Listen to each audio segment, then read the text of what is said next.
Brian's Brian's Oh, Brian's going to read it. We do have. okay.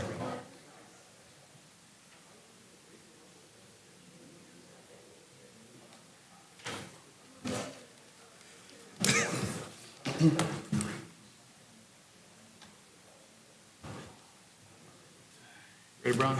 Yeah, good. All rise. Oh yay, the Alma County Commission of the County of Putnam is now sitting in regular session to transact all business required up by law or any other business that may come before it at this time. And now to pledge allegiance. I pledge allegiance to the flag of the United States of America and to the republic for which it stands, one nation under God, indivisible, with liberty and justice for all. Thank you all.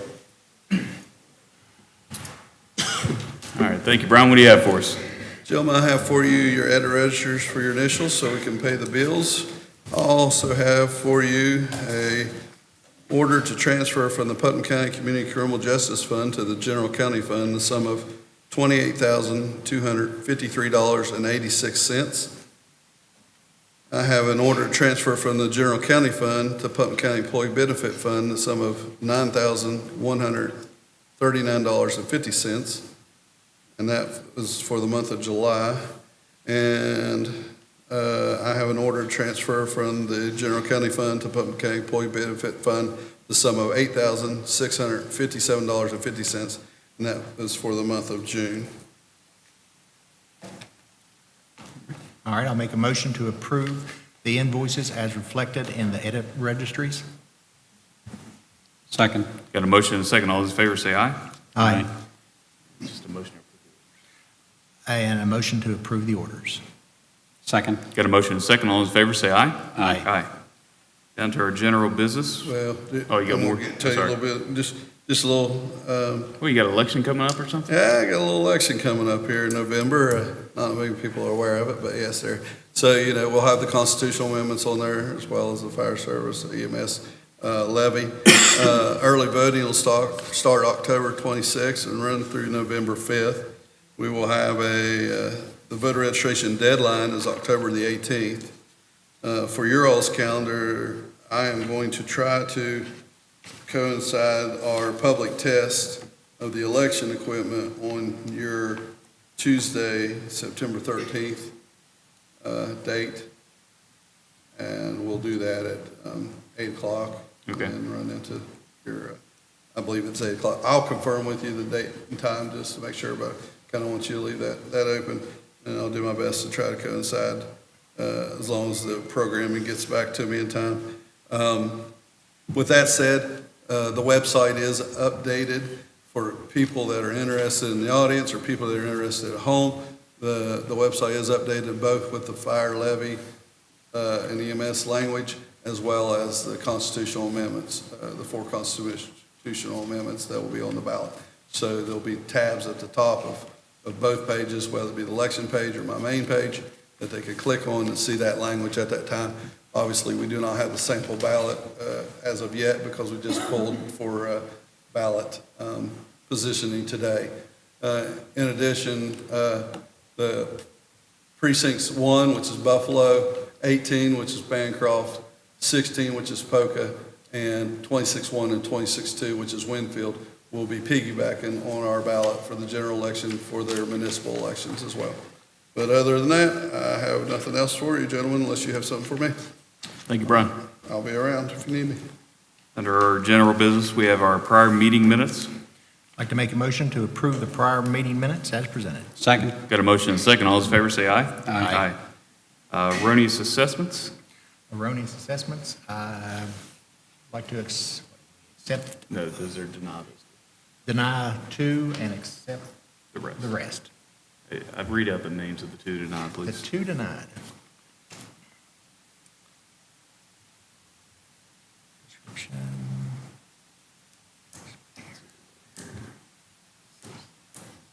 Oh, Martin Payne and Leona Casto. Okay, got a motion to deny those 2 erroneous assessments. Second. Got a motion and a second. All those in favor say aye. Aye. And we have a motion to approve the rest of the erroneous assessments. Wait a second. Have a second. Got a motion and second. All those in favor say aye. Aye. Moving on to our personnel and payroll orders. Make a motion to approve the personnel and payroll orders as presented. Second. Got a motion and second. All those in favor say aye. Aye. Payment of bills. Make a motion to pay the bills as presented. Second. Got a motion and second. All those in favor say aye. Aye. Commissioner reports. Commissioner Ellis, anything to report this time? Well, September 1st, we have a Parks Board meeting at 6 o'clock at the Valley Park. September 13th, we have a Fire Board meeting. It's going to be a busy month. Planning the 20th. That's all I have for now. Okay. Commissioner Foster, anything to report? I do not have anything that's not on the agenda. Okay. Also, we'll get a couple updates from the boards that I am affiliated with. We will have a regional intergovernmental council meeting this Thursday, September 1st at 12 p.m. For public comments, at this time, is there anyone that would like to make a public comment regarding something that is not on the agenda? Now would be the time. Yes, sir. Okay, you can come on up.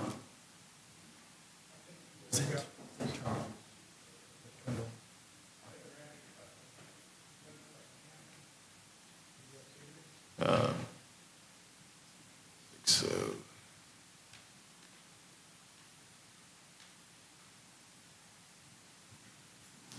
yes. Yeah, this is near, this for Jim Ridge? Okay. Custer Ridge, okay, yes. Go up to the mic. Yeah, if you would state your name. Please, and, yeah, name and address. address. My name is Dallas Smith. This is from Terry. Yeah, so we had, what's your address on Custer Ridge? Do what? What's your address? 615 Custer Ridge. Okay. So with Custer Ridge, we had asked Terradon to do a feasibility study on water projects within the county. Custer Ridge is not eligible for federal funding, so all the funding would have to come directly from the county because of there are certain criteria that have to be met, income ratio and things like that. So Custer Ridge was not eligible for us to apply for a small cities block grant.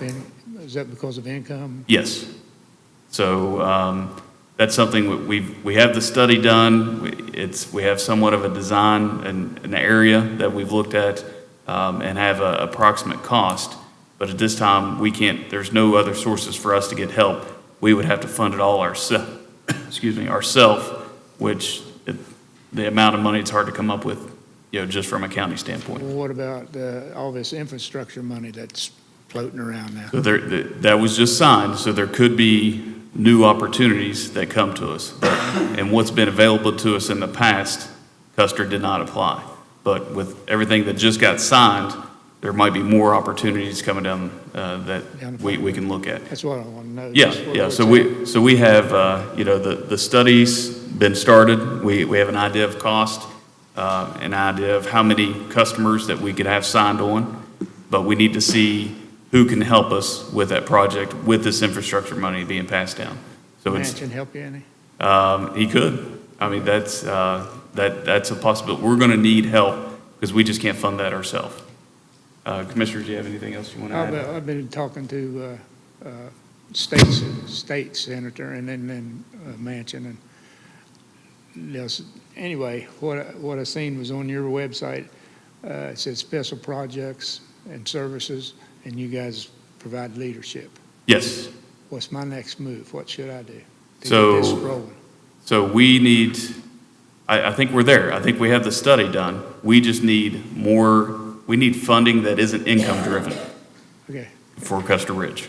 Yeah, they just installed the conduit and slack cable boxes and Right, stuff like that for fiber, yeah. Yeah, for the high speed. Yep, Yeah, but I mean, I can't eat that. right. You can't drink it. I get that, I understand.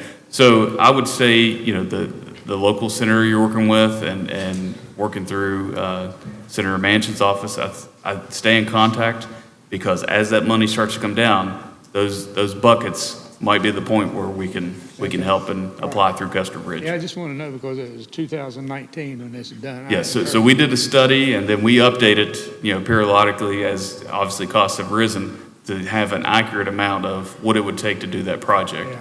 So it's definitely on our list that we're keeping track of. As soon as, if a bucket of money appears that we can apply for Custer Ridge, we're definitely going to do it. Yeah, it's about 2.6 miles from the last fire hydrant to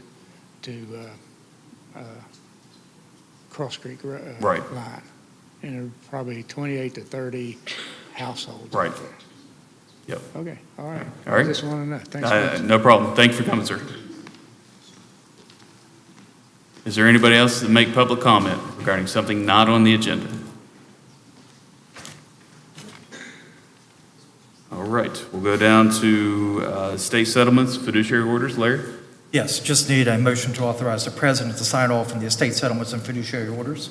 Make a motion for the commission president to sign off on the estates and fiduciary orders as presented. Second? Got a motion and a second. All those in favor say aye. Aye. We'll come back to the rest of the items later in the meeting. So under our agenda items, we have proclamation for First Responders Day. Okay. Rich, you want to come up and say anything?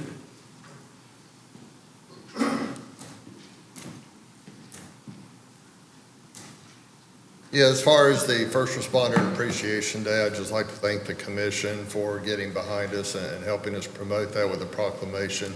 What we're hoping to do is on September the 10th, Saturday from 11 to 4, we're going to be offering an event for all of law enforcement, EMS, fire, and dispatchers within the county to show our appreciation to them. We've been working with the agencies as well as sponsors, so we're not using any county money for this. We've had like Fairways have stepped up to donate all of the food for the event. We have sponsors including ESI, the City of Hurricane, City National Bank. We have quite a few that has helped us to even get small gifts for all of the first responders, as well as take care of all the costs that are associated with the event. FMC Sportsman Club has gladly stepped up and donated their grounds for the event. So we're all asking all the first responders to come with their families, with their kids. The pool will be open, the water slide will be open, and everything will be free to the first responders. Great. Fantastic. All right. All right. Mr. Ellis? All right, proclamation, Putnam County, West Virginia.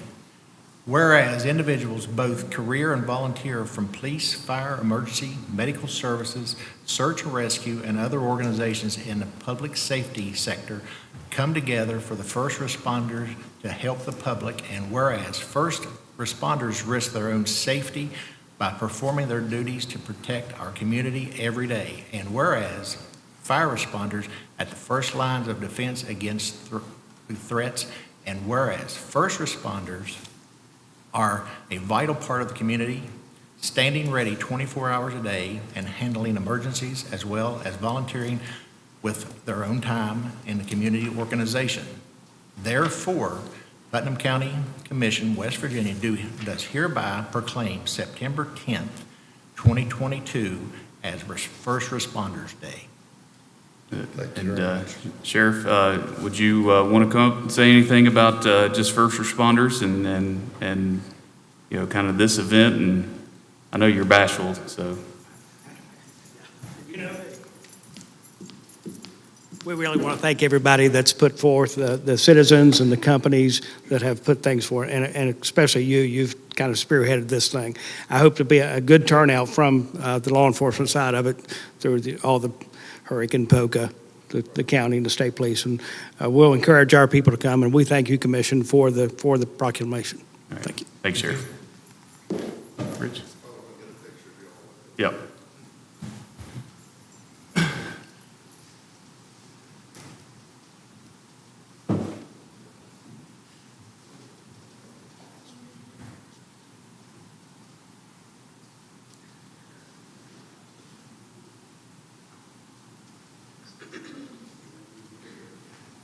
We would, You want in there, one with Rich?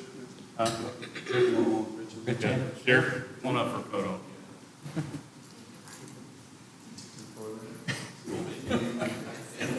Icon. Brian, move the chairs out of the way. Don't move the chairs out of the way.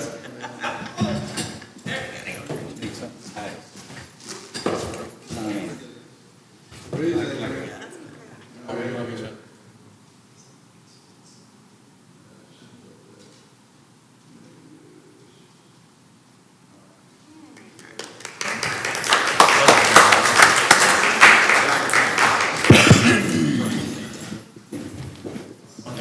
my legs out. I'll sit right in. Try to sit down in an imaginary chair. Get close.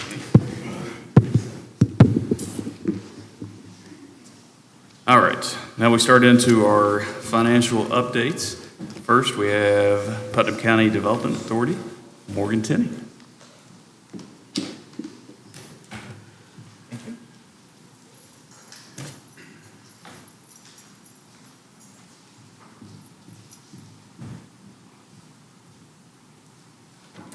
Good evening, Commissioners and everyone else present. My name is Morgan Tenney. I'm the Executive Director for the Putnam County Development Authority.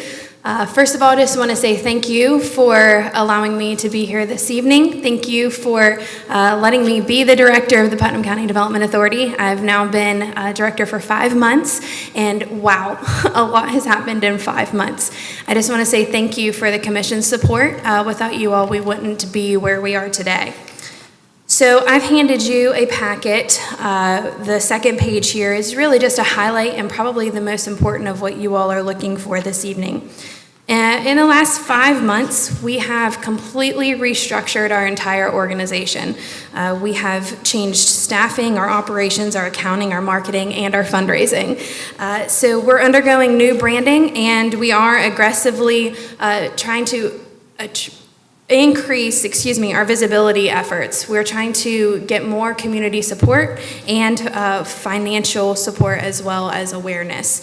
So currently you'll see quite a few changes under PCDA, and just as a reminder to you all and to those who don't know, we also operate a 501c3 called ProTech. ProTech is actually the organization that receives the fundraising. It is an opportunity for companies to give a tax-deductible donation, so you will not see the income of ProTech under the PCDA financials. But for the first time ever, we are having an annual dinner used as a fundraiser under PCDA. We're very excited about that. That is September 22nd. We would love to have you present. We have also reduced our overhead costs. We have offshored some of our responsibilities. We've also sold different equipment, and through generous donations, actually from Toyota, we've been able to sell some of that and to collect gains. We're also working on submitting applications for different state and federal dollars. We have received a private match from Appalachian Power to do a strategic plan, and we're working on getting federal funding for that. We're also refinancing some loans that we have on our books through the Infrastructure Jobs Development Council, and we are working to refinance. They've agreed to better terms, so that will be changing on our books as well. Most importantly, I want you all to see on the right-hand side here, we do have budgeted different income. Putnam County Commission, you all have been very generous to us in funding, and I greatly appreciate that. Our goal, though, is to create more income generators, and we are starting that with fundraising. As you can see, we are less than 60 days into this fiscal year, and I'm extremely proud and humbled to say that we have already collected more in company donations in this fiscal year's 60 days than we have the last 5 years combined, and I am very proud of that. As you will see in the rest of your packet, I have presented you with the profit loss statement and the balance sheet for last fiscal year. The large item to note is that we did receive a settlement fund due to the pipeline through our business park. We have given a negotiation with the state on that to use that money for redevelopment of our business park. So although that is on our books, it is earmarked specifically to upgrade infrastructure in the business park to try to attract more development in Fraser's Bottom. Additionally, I'd like to share with you on this fiscal year's profit and loss statement, which you'll see at the top is indicated July 2022 to June of 2023. Want to highlight just some of our expenses here. Primarily on the PCDA side, our expenses are overhead costs. More of the marketing and the larger items for trade shows and travel is actually covered out of our ProTech organization. So you will not see those expenses on the PCDA side. Again, we did sell some things this year, which we're very grateful to have done as some income generators. I also wanted to share with you all the very last page. This is something our organization hasn't done historically, but I wanted to present this to you, and I have presented it to my board as well, on just where we are at year to date in terms of income and expenses.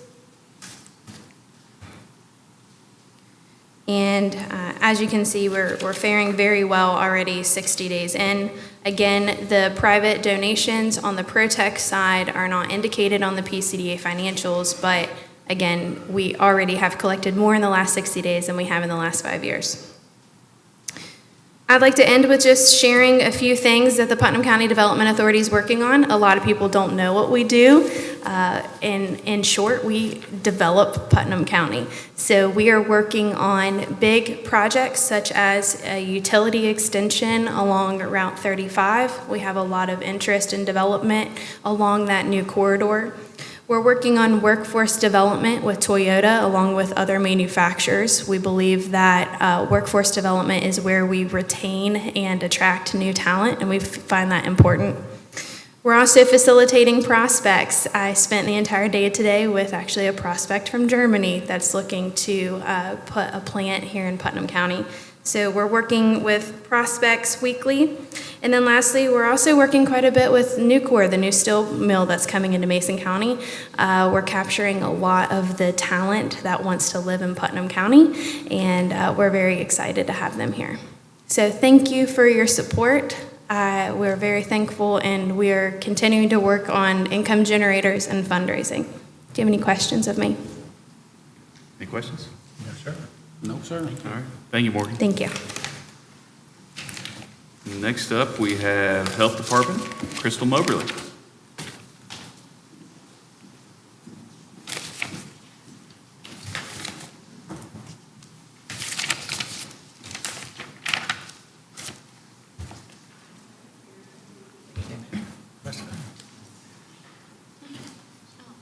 Thank you.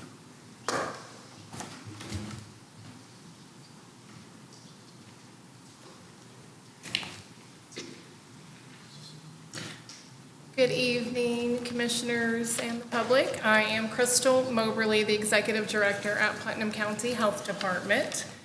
And I also want to extend my gratitude and thanks just for your continued support and funding. It's very necessary and very helpful. I am very happy to report, again, just a snapshot that I presented to you, that we are in a very positive cash balance. I'm proud of that from when I started and the work that has been done to get us in a very good financial position. So we are within our budget. Everything is very positive in that regard. So that is all balanced. I wanted to just give you a quick update within each of our departments that we have. With regards to our clinic, there is quite a positive uptick in our services now that we have migrated away from COVID. So we're just working heavily in the community to immunize and continue to provide that disease prevention. So we've had a very positive back to school campaign. There's things out there like monkeypox that we're monitoring. We have very strict protocols and an excellent plan in place should that become a pandemic as well or epidemic, but there are no positives in our county at this time. We are monitoring that heavily. There are some continued COVID outbreaks in our long-term care facilities. That's just kind of the normal thing that we're still dealing with somewhat, but it is very much under control and not like what we saw in, the last 2 years. So the second department that the health department, focuses on is our environmental side and, protecting the community. And there's really no changes there to report right now. We have, other than one main topic, which I will engage the commissioners to support us in, our Board of Health did agree to pass the increase of our permit fees, taking us to what we are currently charging to what was passed in 2020 by legislation in, I think, April 2020. So currently, we're not charging the maximum allowable, and what you have in your packet is a report that we worked on. I collaborated with our sanitarian, Nicholas, and he put together what our current fees are and what the proposed fees maximum could be. And we also did a financial analysis to demonstrate the difference in revenue that would be to the health department, which equals about $28,500 new revenue across fiscal year 2023. So we, at this point, we're ready to move forward. There is a state law protocol for us to be able to implement that. So we will be posting that on our website for public comment period, a 30-day public comment period, and we will ask that the county commission, based on the required law, to also post that out on your website and your public offices for that 30-day public comment period. And that'll set us in motion after that period to be able to implement those changes by fall when we start our next invoicing period.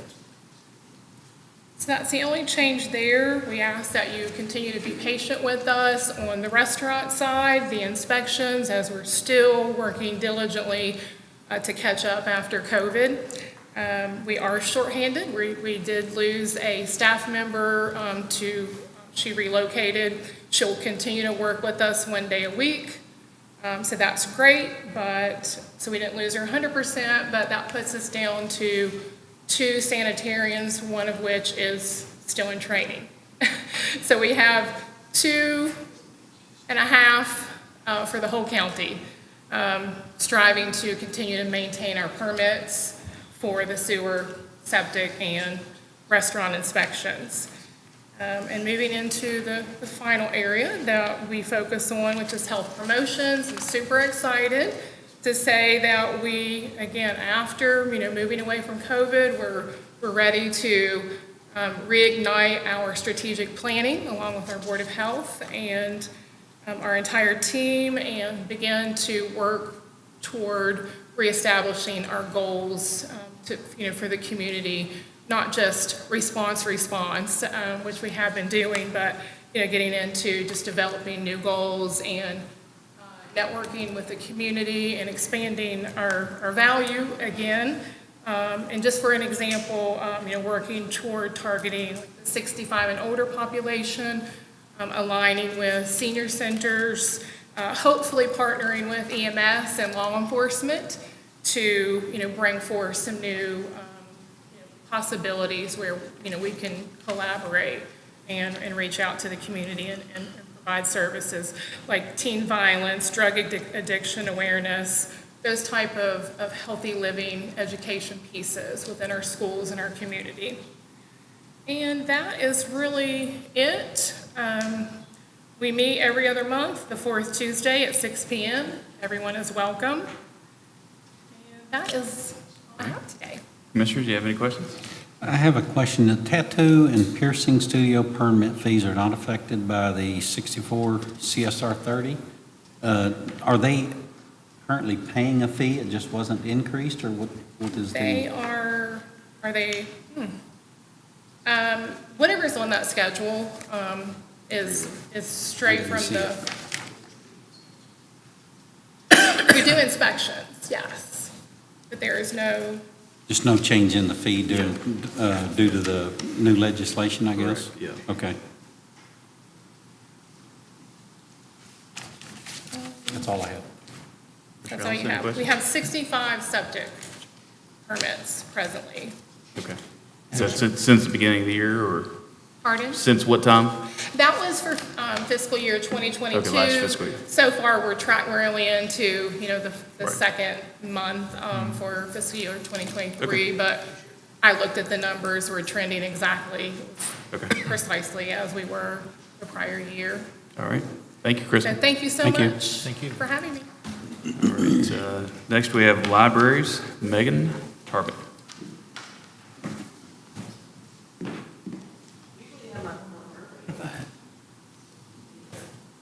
Thank you. Thank you, ma'am. Thank you. All right, good evening. I'm always excited to come and tell all the good things about the library and what we are doing in the community. On the left side of your packet, you will see our one sheet kind of at a glance of what we did in 21 and 22. We are almost back up to pre-pandemic levels of programming and people coming in the buildings and books and materials that are going out. So we had over 48,000 in-library visits last year, and that doesn't count every time we're out in the community doing our community outreach events or our premier outdoor programming during the summer. So that's a lot of people who have come into our 5 branches in the last year, and we're very close to regaining that 200,000 mark of items that go in and out of the building. So books are still a critical part of what we do in conjunction with all of the programming that we are doing. Last year, we did almost 500 programs in various categories and had almost 10,000 people attend. You'll see on your report it's broken down by age groups that we targeted, and most of them were in person, but we still do have a virtual presence for those who cannot come into the library. We didn't want to forget them as we moved everything kind of back into the library. We hosted attended over 30 community outreach events and reached over 600 people. So that's not even included in our programming numbers or our numbers of people who came into the building. Services, we continued to add hotspots that people can check out and take with them. So it's internet on the go, and each library has Chromebooks that you can check out for in-library use. So, we did just upgrade our public access desktops, and so also you can check out laptops for in-library use. We have over 45,000 registered cardholders for a county of 57,000 people. We're doing pretty good. Almost everyone has a card, so if you don't have a card, I want to see you tomorrow at any of our 5 convenient locations. September is Library Card Sign-Up Month, so we'll see you, right, if you don't have a card. And you'll see down at the bottom our locations by the numbers, how many visits we had, how many checkouts we had. So, our digital checkouts are still growing, but it's not the only thing we do. Still on the left side of your packet, since we are here to talk about budget, you'll see our final income statement and also our P&L report for 21-22. On the P&L, the funds that come to us from the state had gone to in the past to our fiscal agent, the part of our consortium, the Cabell County Public Library. So that is a change for this upcoming fiscal year, is that we will get it first. And then we will move that to Cabell instead of them getting it first and then us writing them a smaller check. So we'll be writing them bigger checks, but we'll see the money first. So next year you'll see all of the money coming in on that report. And also on the left side of your packet, you'll see our 3-year plan, which we are currently smack dab in the middle of, and still managing to check things off even during the pandemic times and here as we are heading out of them. So, on the right side of your packet is kind of what's coming up next. And I know we're in a budget hearing, and you might want to ask me about why we've gone fine-free, because as of July the 1st, you will not be assessed fines when you bring something late back to the library. If you lose it or you damage it, yes, you still have to, provide funds for that item that you damaged. But nationally, this is a trend in libraries, and it actually increases usership and circulation because people aren't afraid to come back. Like, oh, I turned that book in late and I owe $1. I'm never going to the library again. That's not what I want. You know, like, I can find that dollar somewhere else. And we did not actually raise a lot of money through the fine system. Like, you do not want to base your budget on people being late with their books because it's an unknowable number anyway. So our board did vote for that. So as of July the 1st, we are fine-free. We didn't go do a complete restructuring like the PCDA, but we've just codified it. So now everyone can see kind of who all of our teams are and who is working on what. So our most recent organizational chart and our teams are in your packet, so you can see what we're up to. And then also included in your packet is our September program schedule. We always take an August pause after summer reading because we are tired. Because in the 2-month span of summer reading, we do 75 to 100 programs in those 2 months. So we take an August break, recollect, and then plan for September. So you'll see that in there. We are very excited to announce that just recently, the Putnam County Library was awarded a Public Library Association Digital Literacy Workshop Incentive Grant. It was a highly competitive national grant. It was so competitive that they didn't even announce who won until like a week after their original deadline because they had so many applications to get through. So we are very excited to roll this out. We are going to use it for basic computing classes, telehealth classes, and some job skills classes through these digital literacy videos that AT&T has put together with the Public Library Association. So we are very proud to have received that grant, and you'll be seeing information about that coming. Our next goal is mobile services, because the people who come to us know the good things that we do, and we go out into the community and tell people, but we're not reaching them as much as we could. So I had some advice from Jeremy on how to purchase a vehicle. The library had not purchased a vehicle before, so we were able to obtain a Ford E-Fleet vehicle. So it is an electric cargo van, and we are very excited to fit it up. It will have a lift gate, so it's not a bookmobile in that people can walk in and check out books, but it has a ramp so we can wheel books off to people. So we'll be doing things like going to long-term care facilities and doing what we call lobby stops, wheeling books off so they can check out books. Or we're doing like pop-up library services in places where we don't have branches. So we were very excited to grow that set of services because that was our next frontier. So that's coming soon. And the last thing in your packet, speaking of increasing fundraising, again, to echo what everyone else has said, we are always very grateful for the Commission's support, and we could not do it without you. But we have talked for a few years about revitalizing our Friends of the Library program. And so we have had a steering committee lately, and we have actually a timeline of when we're going to roll this out. So the last thing in your packet is our new Friends of the Library logo. So we'll be looking for friends. So come join us. And they will be doing 2 different functions. One will be kind of like everyday donors and program support and, kind of increasing support in the municipalities. And the other will be to start looking for capital campaign for a new main library. That's what we're up to. It's a lot, sorry. Any questions? Any questions for Megan? I don't. Thank you. Thank you, Megan. Our next presenter, Convention of Visitors Bureau, Kelly Steele.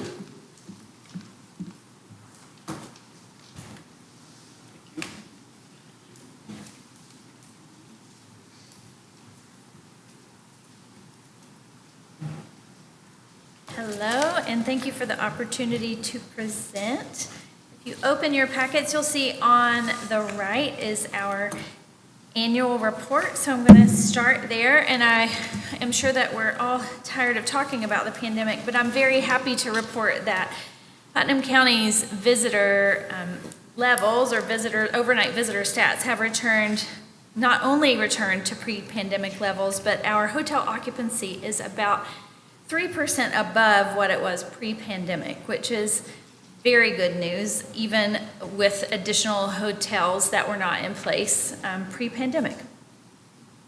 In addition to that, we have new short-term rental spaces available through platforms like Airbnb and Vrbo, and thanks to the much-needed legislative updates that allow those hotel and motel occupancy taxes to be collected through that platform, which was requested by the hosts, the owners of those properties.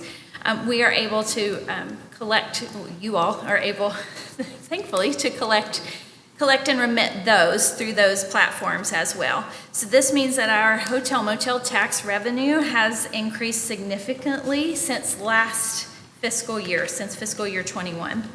And beyond that, the visitor economy, so the impact of people coming to Putnam County from out of town, helps create 3,337 jobs and is responsible for more than $8 million in wages in just the hospitality and leisure sector alone.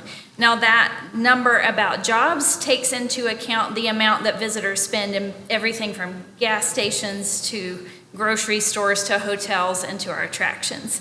So it's a significant impact that visitors have when they come to Putnam County, even though we might not yet quite think of Putnam County as a mecca for tourism. I hope to see that continue to grow and change.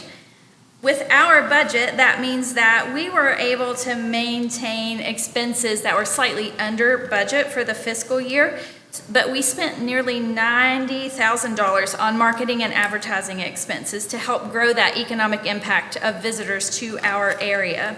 We kept our operations expenses very low so that we could focus those financial and staffing resources on that mission, the marketing of Putnam County to out-of-town visitors. We have invested in some cutting-edge technology that tells us not only where visitors go when they come to the county, but what markets they come from, so that we can make more strategic and more efficient decisions about marketing. And then our anticipated revenue for this current fiscal year is slightly higher than we even saw last year. So things continue to grow and strengthen. So some things that we have going on this fiscal year that we're in, it's because of that software subscription I just mentioned. We're able to share that data with our local tourism attractions, restaurateurs, hoteliers, and other relevant business and organizational partners. And we just sent the email out today to invite them to fill out a form and register to get those reports. So that will tell them what percentage of the visitors to their business or organization are from out of town, and we can tell them what market of origin those folks are coming from to help them make smarter, better marketing decisions. We are making significant updates to our website that will make the site easier to navigate and also provide more useful information to visitors who are planning a trip. With our mobile visitor center, we installed a vinyl wrap highlighting some beautiful scenery and attractions of Putnam County, and we're so happy that there are events again to take that to. So we were able to attend the Putnam County Fair, the Winfield Water Sports Weekend, and we have it on the schedule to come out to several events in the upcoming months. In addition, we've upgraded our visitor information center area inside of Area 34 to provide additional resources for folks who are in from out of town. Area 34 gets a surprising number of out-of-town visitors stopping in primarily for coffee and internet access because it's right off the interstate. So we're happy to provide that information there.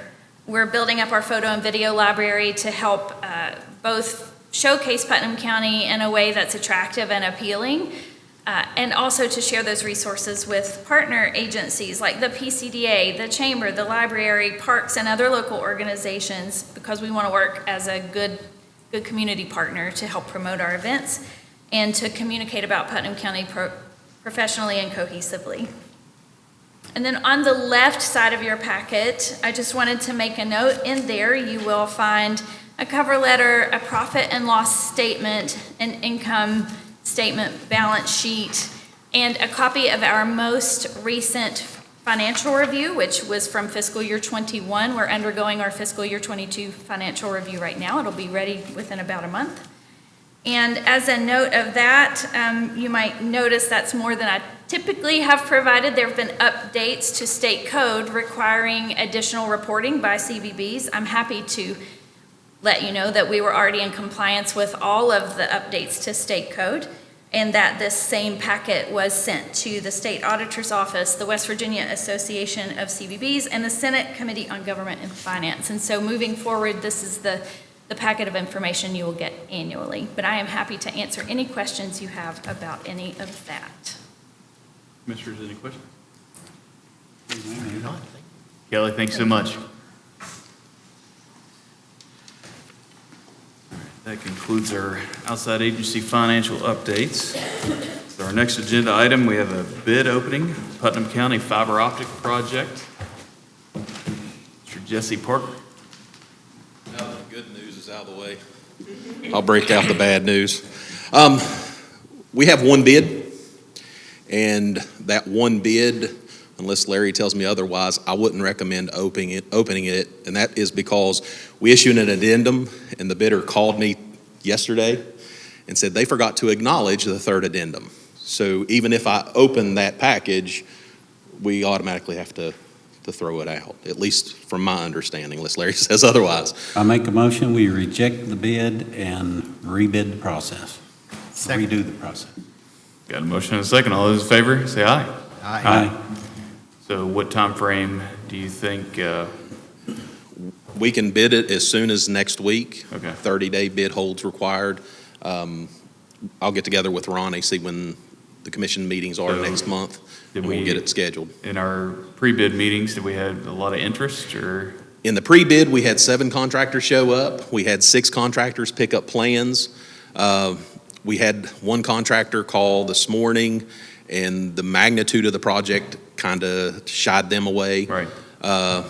Had another contractor call this morning, and FedEx forgot to show up. So Okay. there's a bid there Yeah. that we might get in a couple days. Okay, so it sounds like just need a little more time.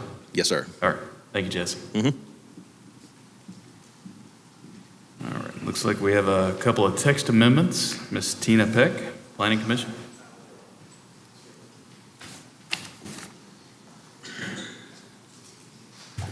Good evening. Evening. Oops, good evening.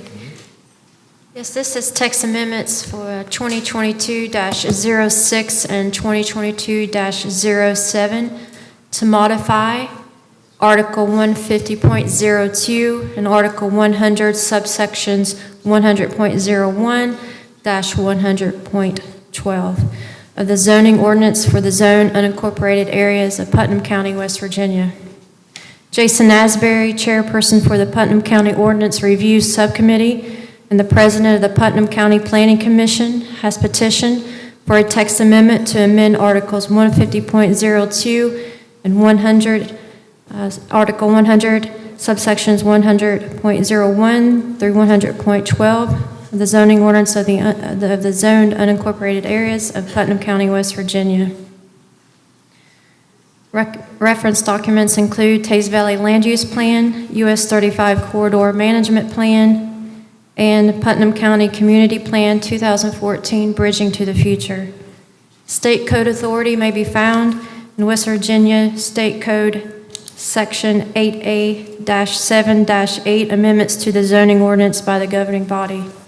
Legal authority may be found in the zoning ordinance for the zone unincorporated areas of Putnam County, West Virginia, Article 2000, Amendments and Procedures, and Article 2000.03B, Filing Procedures. Facts. The proposed text amendment was approved by the Ordinance Review Subcommittee during the July 21st, 2022 meeting. A legal advertisement describing the text amendment proposal was published in the Hurricane Breeze on July 28th, 2022, advising the public of the August 16th, 2022 Putnam County Planning Commission meeting. The proposed text amendment 2022-06, Article 150.02, definition of terms, to include the definitions of change of business and change of land use, CLU, is attached as Attachment A. Proposed text amendment 2022-07, Article 100, subsections 100.01 through 100.12, subdivision application procedure and approval process is attached as Attachment B. On August 16, 2022, the Putnam County Planning Commission held a public hearing on the text amendments and voted to approve both articles. The motion carried unanimously. The PCPC meeting minutes is included as Attachment C. Facts that need to be determined. The proposed amendment will protect and promote the public health, safety, convenience, moral, and general welfare. The governing body, with the advice of the Planning Commission, must find that the amendment is consistent with the adopted comprehensive plan and ordinances. If the amendment is inconsistent, the governing body, with the advice of the Planning Commission, must find that there have been major changes of an economic, physical, or social nature within the area involved, which were not anticipated when the comprehensive plan was adopted, and those changes have substantially altered the basic characteristics of the area. There are 2 worksheets at the back of your packet for each text amendment to aid you in your determination today. I'm available for any questions that you may have at this time.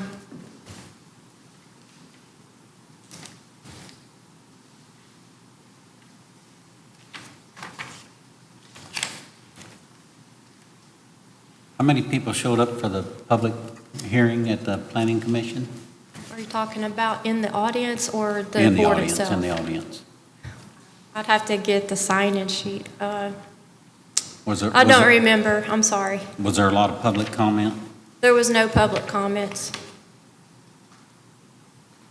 So kind of looking at these, the first Article 150-2, and I'm going to summarize a little bit, and you can tell me if I'm off base or not. But so this is if you have a doctor's office or lawyer office that moves out, and another doctor's office or another office moves back in, it changes that it would not be a CLU at that point. It would not be.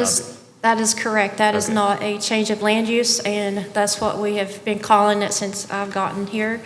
Actually, change of land use is if I go from residential to a commercial. Okay. But we keep telling people this is a CLU. I think that way because it wasn't in our ordinance as a Right. definition. So I could see where that confusion may lie within the planning office, and this would clarify that confusion. So if something like a doctor's office went out and a retail business went in, or a vape shop, would that fall? That's a business change. Okay. A change of land use is if I have a residential building and I want to turn that into a commercial building, that's a change of land use. So it's almost a change of zoning completely. Basically, yes. That's a good way to put it. Okay. Mhm.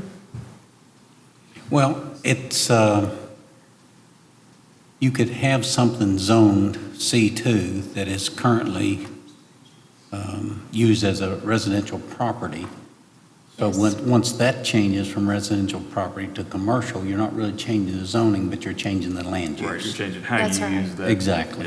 Yeah. And the way I sat on the subcommittee, I wasn't there for the actual planning commission meeting, but the thrust was to clear up confusion in the existing documents. Okay.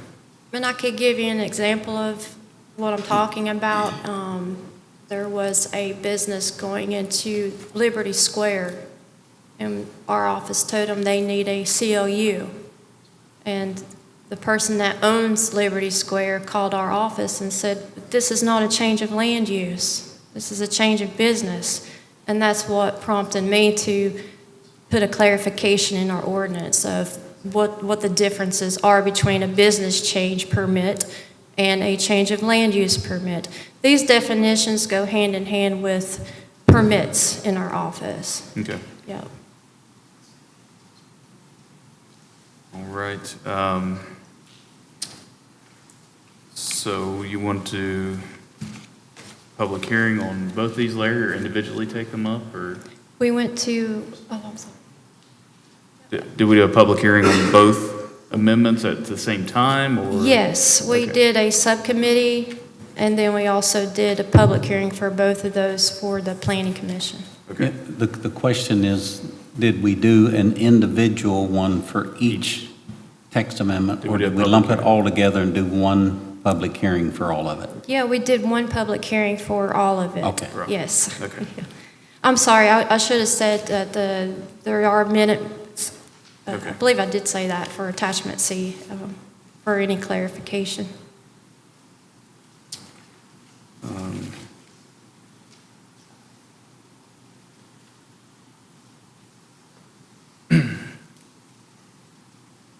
Looks like the minutes show there was actually maybe a public hearing for each of them. Just the way I'm reading the minutes, but. Larry, what would your preference be to handle these together or individually? I think probably individually. Yeah, would be I agree. best I agree. To avoid some confusion. Okay. So at this time, I'll entertain a motion to open up a public hearing regarding text amendment for Article 150-2. I'll make a motion to open a public hearing. Second. Got a motion and a second. All those in favor say aye. Aye. At this time, is there anyone from the public that would like to comment on the text amendment regarding Article 150-2, definition of terms to include the definitions of change of business and change of land use? Hearing no comments, I'll entertain a motion to close public hearing. Make a motion to close public hearing. Second. Got a motion and a second. All those in favor say aye. Aye. Aye. Gentlemen, in the back, you have worksheets regarding both of these text amendments, so let's look at 150-2. The criteria we have to look at first, is there any other comments or questions for planning staff at this time? Okay. Hearing none, criteria: will the proposed amendment protect and promote the public health, safety, convenience, morals, and general welfare? Yes. Okay. Yes, and we need to present relevant facts of why we feel this way. Clarification of the ordinances makes it simpler and less confusion for the public. Okay. I'll also add that I have talked to a couple businesses that have went through the delay and hassle of when the same type of business is going into the building. It made no sense for a CLU. So we all agree yes on there.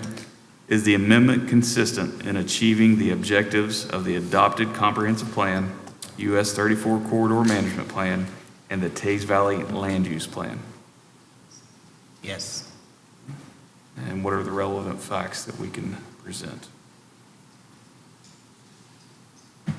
It allows for the maximization of the land use and allows for a more consistent or an easier transition from one business to another in a facility.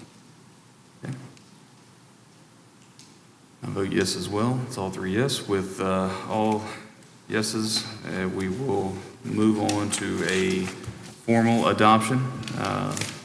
So I'll entertain a motion to accept the text amendment as presented. Make a motion to accept the text amendment as presented. Second.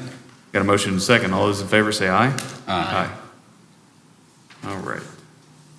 Since it's been read, we can go ahead and open a public hearing regarding Article 100, 100.01 through 100.12.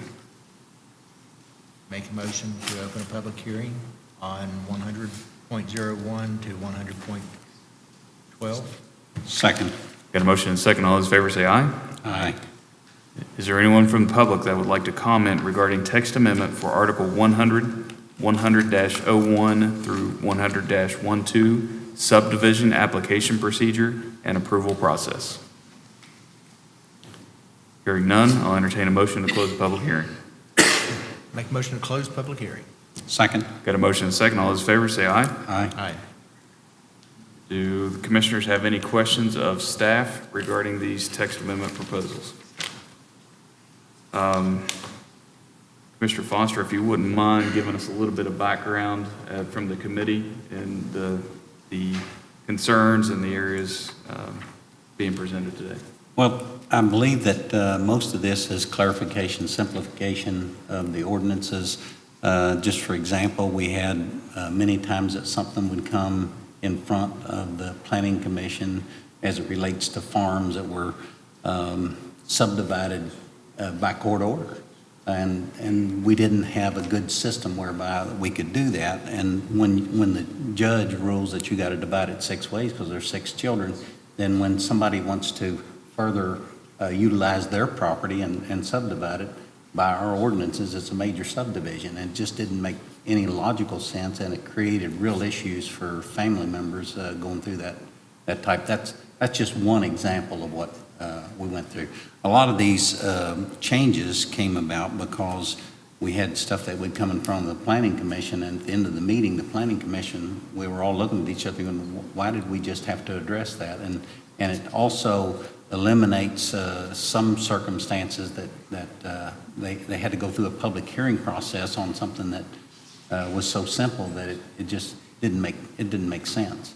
And obviously, the Planning Commission has spent months and months working on this, and Tina in particular put a lot of time in on it, researched a lot of ordinances from many other locations, and then consolidated those into our program so that it made it easier for somebody to go through the process. And I think it clarified the process within our own group so that our own group is communicating all from the same playbook as well. It cleared up a lot of things that were in the gray area.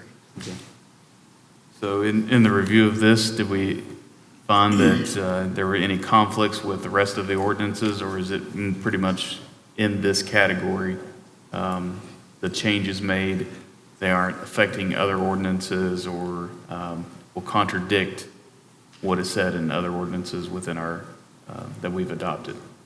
There's no contradictions that I can find. Okay. There will be some tweaks coming next that words like development, little nuances here and there, of Okay. course, but major conflicts, no. Minor things that would come next is coming maybe September, October to get it complete. So this is a major step, yeah. As a matter of fact, what this does is it eliminates some conflict that we currently have, because, for example, you have one definition under the federal government for floodplain, and it conflicted with ours, and it was, someone could, if they wanted, take a definition from one part, since it's all a part of the same ordinance, and apply it to another part, and we were having issues with that. So we clarified in here what the intent of that definition for that specific part of the ordinance was, and I think it's a major improvement so that we don't have staff members even looking at it from a different perspective, so that the intent of each part of each ordinance was clear. So some of these things I see in here that says planning officer or staff review and action. Does everything still flow for like a final approval? Like, I understand it's giving the planning office more discretion than, as opposed to having fewer public hearings and meetings like that. But is there a director the one that signs off? The director has to sign off on certain items. He has a little bit more authority on certain items. For example, if you have a project that is being built and you're running into winter, for example, and let's say, and I think this is an example we had, one of our contractors already had everything seeded and prepared for winter. In order for him to have met the letter of the law under the ordinance, he would have had to tear all that off to do a little bit of fill along I believe it was a curb and gutter system on the back side of it. It would have actually created more of an issue than leaving it as it was and then make that repair just as soon as he could in the springtime. That's just one example. And that would give the director the opportunity to make those kind of decisions when it's in the best interest of the county and the project. Okay. I'm just looking, just to make sure I understand. Larry, have you reviewed these? Have you reviewed this text amendment? Yes, I've looked at those. So when it says planning officer or staff review and action, what action does staff have? Well, I can look at the,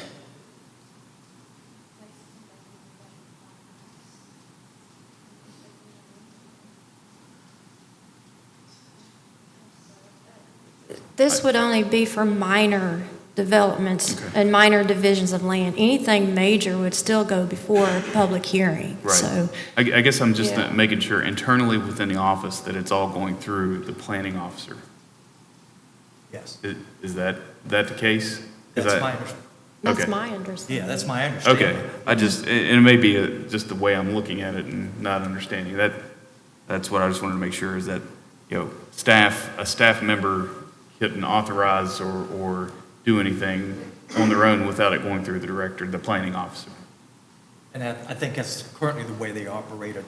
Like the plats and stuff, for the most part, I can't say 100% of the time, but Mr. Call is the one who signed off on all of this. Okay. Well, Mr. Cole's here, so let's just ask him, do you have Hey, any Dave, come on up. Yeah. Come on up. I'm just trying to understand process and make sure we're looking at this right. So when, some of these say planning officer or staff, review and action, things like that. So right now, everything, goes through you for a final approval, like you're, Sure. you're signing off and this, I'm just making sure this doesn't change that. This, I don't think it changes that. I mean, the staff can obviously review Sure, and yeah. bring to me the recommendation Right. that this is approvable. but you as planning officer are the final, That's correct. okay. I actually think there's a part in here that says that. I couldn't call out the code, but the Okay. planning director is ultimately responsible for all those final decisions. Right. It's just the terminology was throwing me off a little bit. Should so- we, would it be? No, I mean, if Larry thinks we're Okay. fine, I just wanted to make sure. Okay. It's just the way I'm interpreting it, which is, I did my 1 year on planning commission and I haven't been sentenced back to it again, so I'm okay with that. All right. Any other questions of staff? No, sir, as long as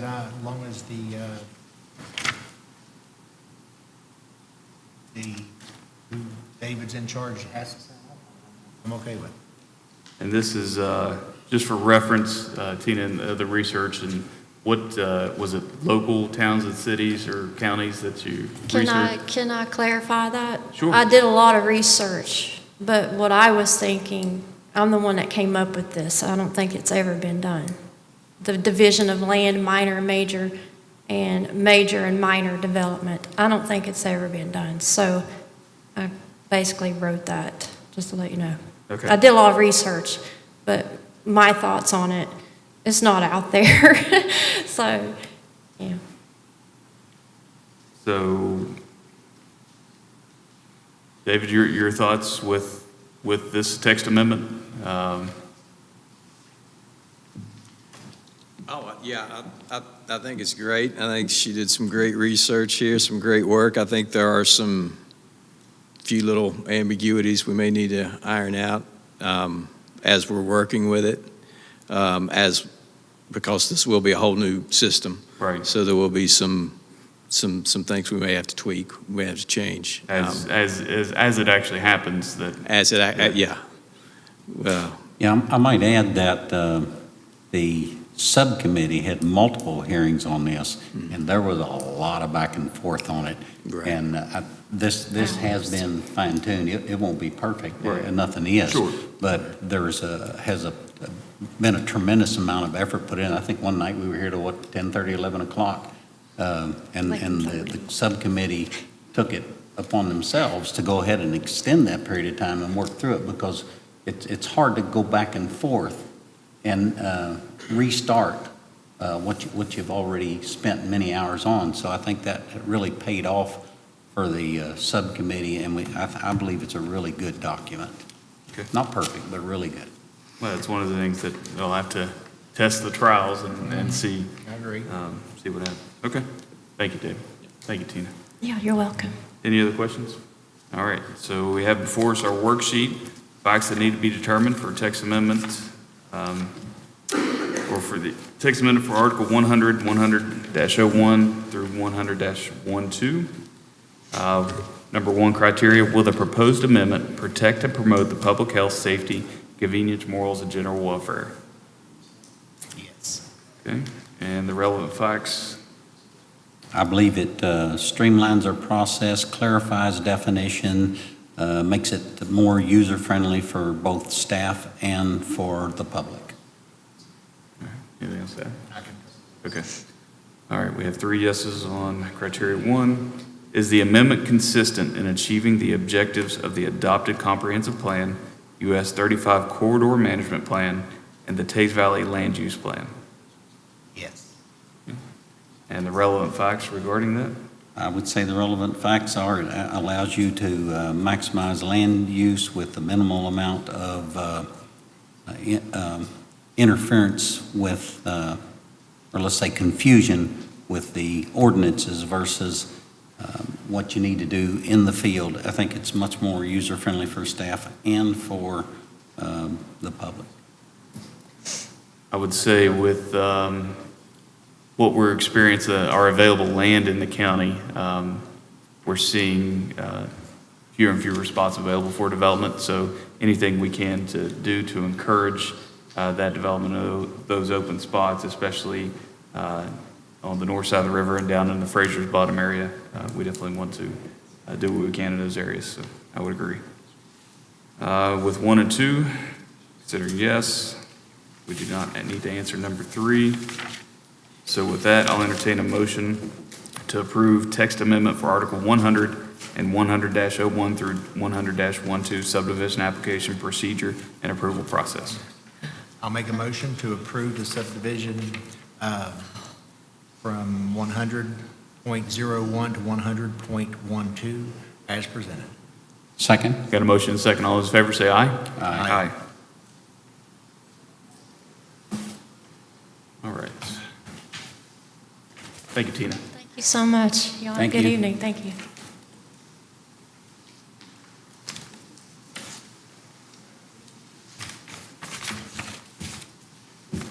All right, Larry, we have a hearing and order administratively closing the estates of Betty Lou Anders, Julia Elizabeth Armstrong, Samuel Tyler Bennett, William Smith Revel, Randall Eugene Schilling, and Larry Bruce Slater. Okay, and the first one, the Betty Lou Anders, it actually, we got the paperwork in, and it was one of them that has been signed off, so we don't have to do that one. It came in late, and the paperwork was submitted for that so that it could be closed normally as opposed to administrative. Which one was that? Betty Lou Anders, the very Okay. first one. Okay, yes. Okay, is there anyone here on representing or a representative of the estate of Julia Elizabeth Armstrong, Samuel Tyler Bennett, William Smith Reveal,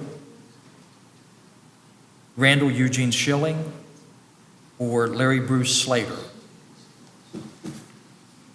Okay. And I'll indicate to the commission at least 2 of these. The one on Randall Eugene Schilling, we did hear from the administratrix, and she had no objection to the administrative closure of the estate. And on Larry Slater, she is the executrix of the estate, and she had no objection to the estate being administratively closed by the commission.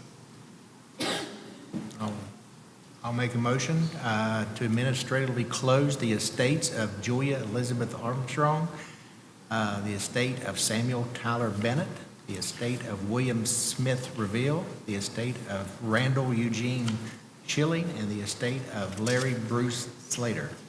Second? Got a motion and a second. All those in favor say aye. Aye. And I just need a motion for the, authorizing the president to sign off on the order administratively closing those Okay. estates. I'd like to make a motion for the president to sign off on the order to close the estates as presented. Second. Got a motion and a second. All those in favor say aye. Aye. All right, Larry, you get another state issue? We do. We have the estate of Garmy Franklin Landers. And just by way of background on this actually came on for hearing before the County Commission on June 30th, 2022. Some representatives from or family members approached or appeared here at the hearing and indicated that they needed some additional time in which to decide how they were going to address the estate. They were given a 30-day extension, and now we're at 60 days, or approximately 60 days. Nothing has happened. Nobody has contacted us. Nothing has been done to close the estate.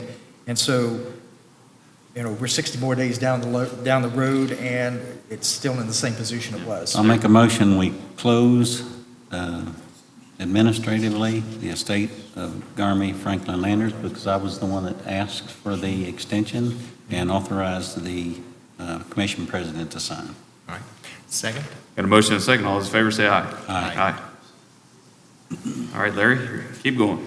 Okay.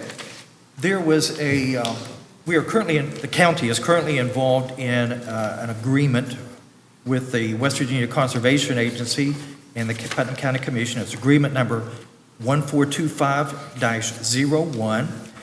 We are in the process of trying to do flood control on the Rock Branch Flood Project.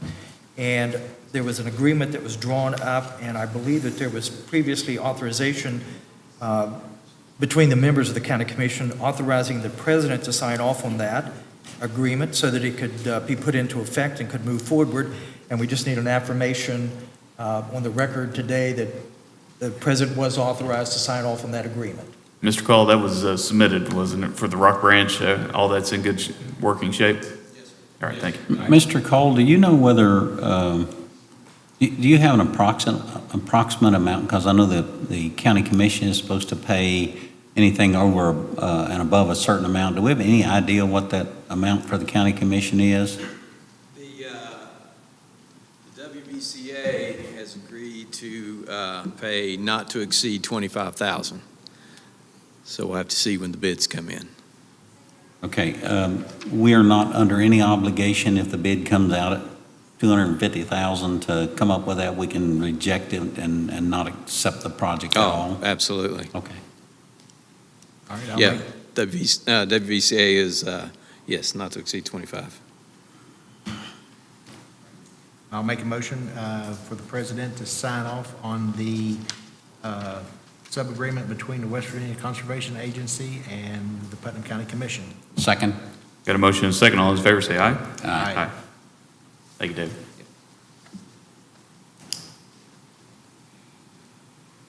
Okay, and the last two things that I have, it's a review, discussion, and possible decision to sign an order and a notice of election for a spatial excess levy to the voters of Putnam County.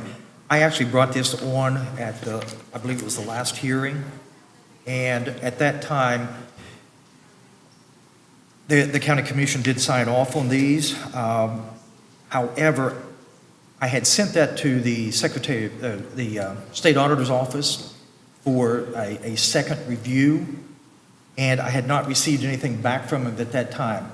Subsequent to the county commission signing off on this, I did get some suggested revisions from the state auditor's office. I have now incorporated those suggested changes into a new order, and just need a motion and a second authorizing the county commission as a whole to sign off on. All right. May I ask a question?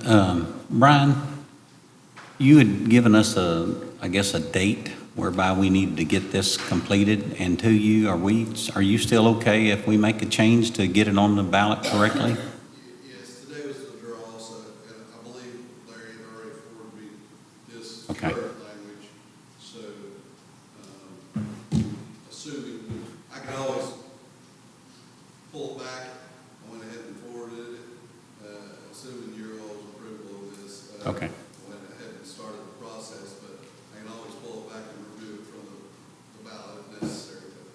as far as we're good for today, yes. And as soon as those revisions have been made, I knew that Mr. Wood would need that, so I forwarded it to him so that he could switch out if he needed to, so that it didn't get delayed too long. So I was trying to give him as much lead time as I could. Okay. And I think the extra language is just an abundance of caution on the auditor's side as well as ours, to make sure that all i's are dotted and t's are crossed. I'll make a motion to accept the special levy from revisions from the state auditor's office. Second. Got a motion and a second. All those in favor say aye. Aye.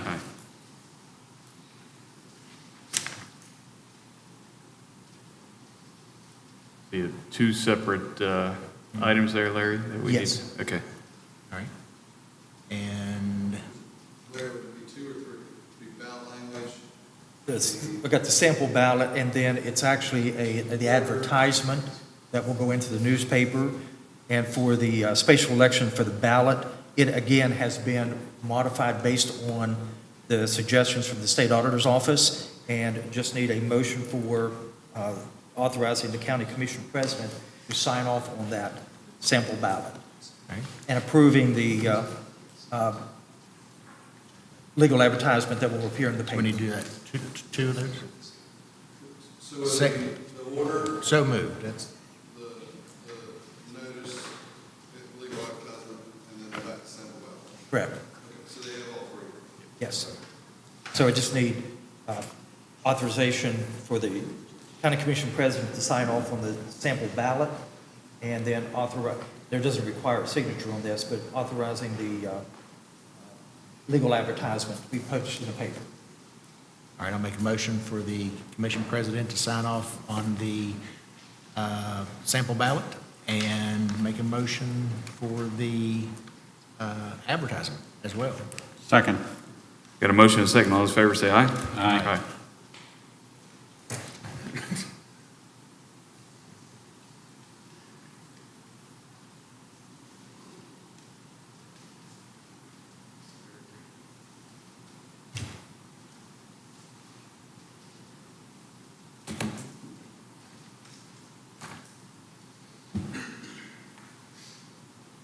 All right.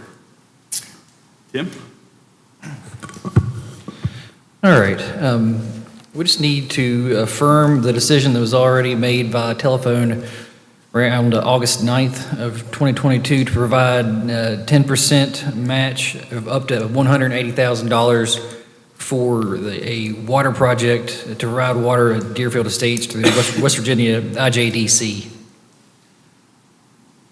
Okay, so I believe this is on the IJDC agenda coming up.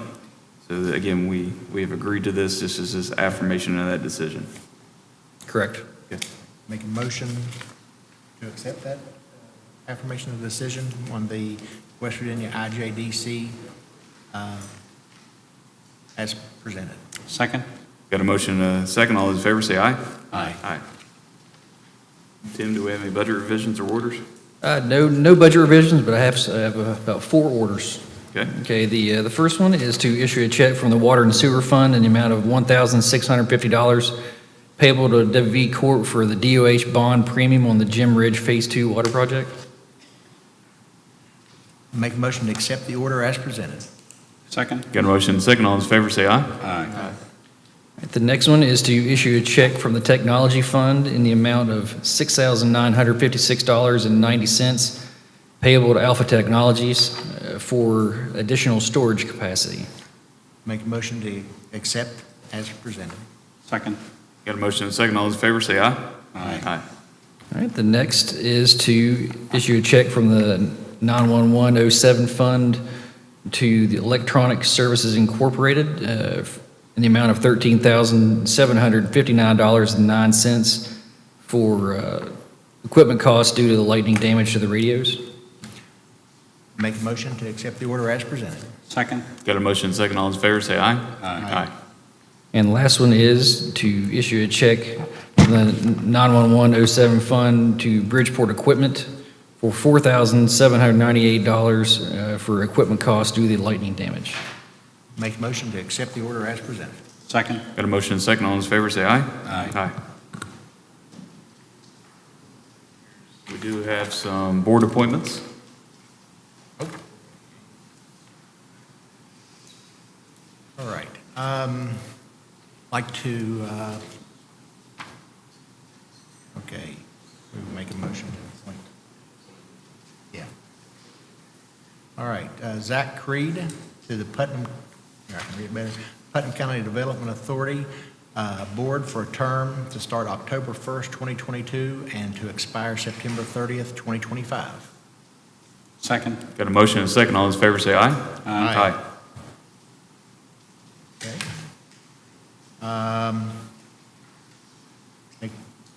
Make a motion for a Jack McLean to be appointed to the Putnam County Development Authority Board. Term will be effective October 1st, 2022, and will expire on September 30th, 2025. Second. Got a motion and a second. All those in favor say aye. Aye. All right. Make a motion for Alan Knopfsinger for the Putnam County Development Board, term effective October 1st, 2022, and to expire September 30th, 2025. Second. Got a motion and a second. All those in favor say aye. Aye.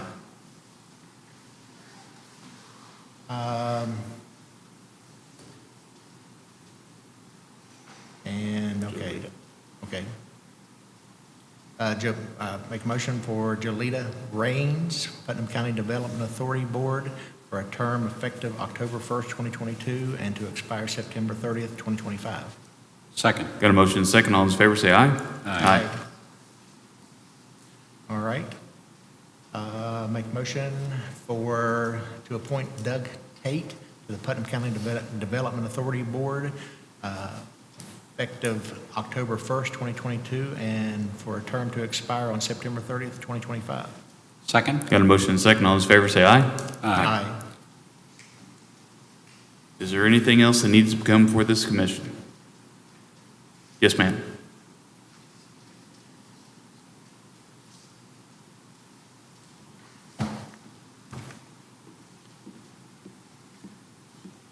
I'm probably not tall enough for this. You can point it down. Just point it. There you go. I'm Mary McClung, and I have a case in front of you all. For data, correct? The dilapidated housing board? Yes. Okay. And Tina forgot to put it on the meeting schedule Okay. that you all have. And I talked to her a little while ago. She said I might be able to talk to you all, show you the pictures that I have. Okay. And I've complied with everything you asked me to do. And I'd like to ask you to waive the $25 fee that you all were going to assess. Okay. If you have those pictures, that would be great.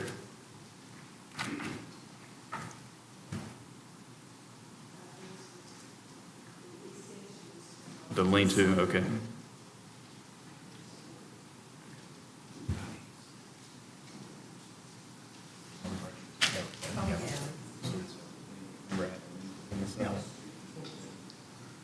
So the structure is secured, and that's been done for a while, right?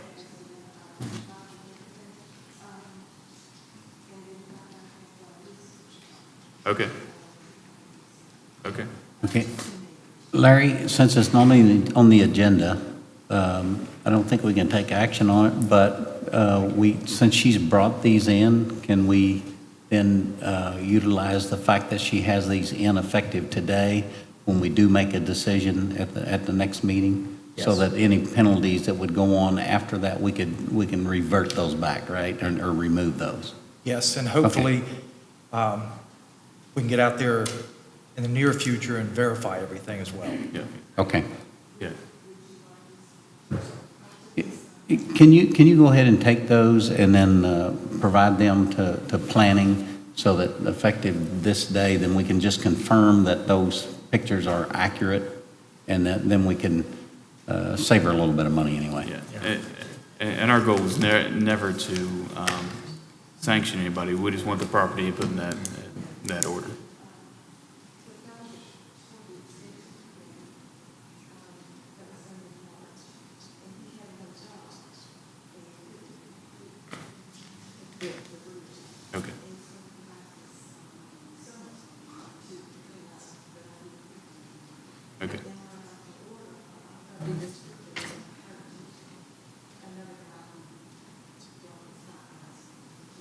Okay.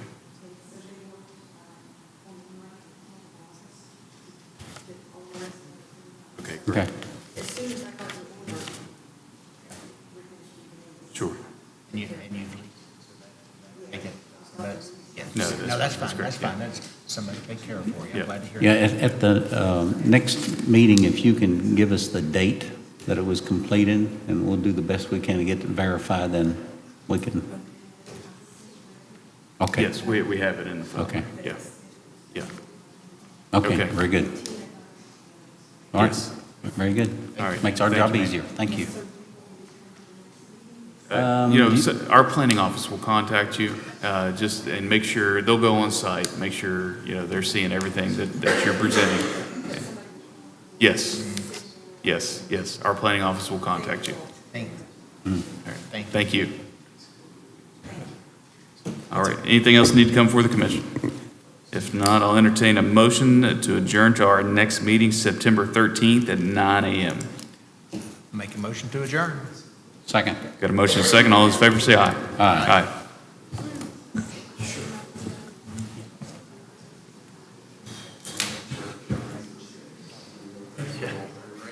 Is this those initials, all in one sound? Yeah, it was in, sorry, it was in the.